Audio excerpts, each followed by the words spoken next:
یہ سورت ہمیں بتاتی ہے کہ اللہ اچھا اللہ اکبر اور نبی اللہ صلی اکبر اللہ علیہ وسلم کا مشن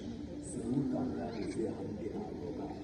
اس کے بعد اللہ ہری صاحب صلی اللہ علیہ وسلم کو بچانے کے لیے اسلام کا اور وہ بڑی تعداد میں اسلام قبول کرنے کے بعد آج ہم اپنی آنکھ سے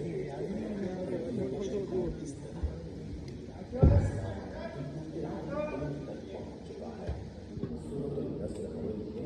ہمیشہ نیکی کی کوشش کرتے رہنا چاہیے،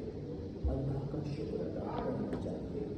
آخر میں اللہ ہمیں حکم دے واہ واہ واہ اچھا اللہ کی حمد و ثنا بیان کریں اور اس سے مغفرت طلب کریں۔ اللہ اللہ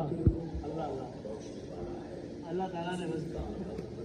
تکے لگائے میں اللہ تعالیٰ نے